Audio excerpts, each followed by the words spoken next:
সালমান শাহের অকাল মৃত্যু ৯০-এর দশকের শেষে নায়ক খরায় ভুগছিল ঢালিউড। পরে চিত্রনায়ক মান্না টেনে নিয়ে যাচ্ছিলেন দেশীয় চলচ্চিত্রকে। ২০০৮ সালে তিনি প্রয়াত হন। তখন প্রশ্ন দেখা দেয়, আবারও সংকটে কে বাংলা সিনেমা ইন্ডাস্ট্রির তারকা নায়কহীনতা পূরণ করবেন। তারও আগে থেকে প্রভা ছড়ানো শাকিব খান হয়ে ওঠেন সে অবস্থার একমাত্র দিশা।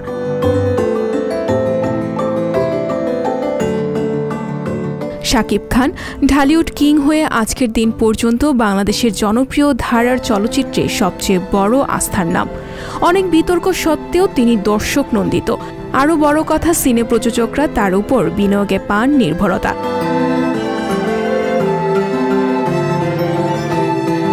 শোবিজে শাকিব খান নামে পরিচিত এই নায়কের আসল নাম মাসুদ রানা। ১৯৭৯ সালের আজকের দিনে তার জন্ম।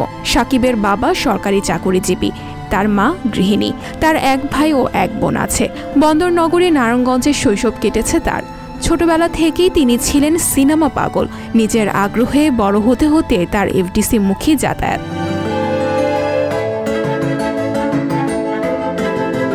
প্রথম সুযোগ আসে ১৯৯৯ সালে। অনন্ত ভালোবাসা চলচ্চিত্রে অভিনয় দিয়ে বড় পর্দায় অভিষেক ঘটে শাকিব খানের। এরপর থেকে তার ক্যারিয়ারের গতিপথ ঊর্ধ্বমুখী। অভিনয়ের স্বীকৃতি হিসেবে ২০১২ সালে ভালোবাসলেই ঘর বাঁধা যায় না, ২০১৪ সালে খোদার পরে মা, ২০১৬ সালের আরও ভালোবাসবো তোমায় ও ২০১৭ সালে সত্তা ছবির জন্য শ্রেষ্ঠ অভিনেতা হিসেবে জাতীয় চলচ্চিত্র পুরস্কার পেয়েছেন শাকিব।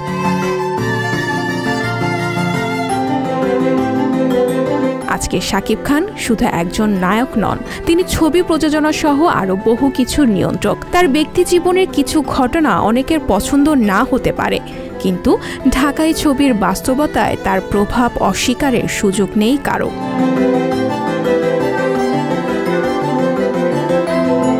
আজ ৪৪ বছরে পা রাখা শাকিব খান এখন অবশ্য খুব একটা স্বস্তিতে নেই। চলচ্চিত্রের বাইরের বিষয় নিয়ে তিনি ব্যস্ত।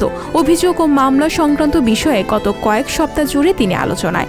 শাকিব কি পারবেন ক্লিন ইমেজ নিয়ে ফিরতে? খুব কাছের ভবিষ্যতে নিহিত এর উত্তর।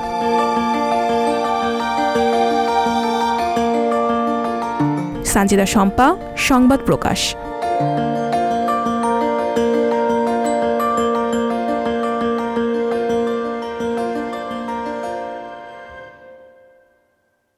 সংবাদ, ফিচার ও অনুষ্ঠানের জন্য ভিজিট করুন সংবাদ প্রকাশের ওয়েবসাইট এবং যুক্ত থাকুন ফেসবুক পেজ ও ইউটিউব চ্যানেলের সঙ্গে।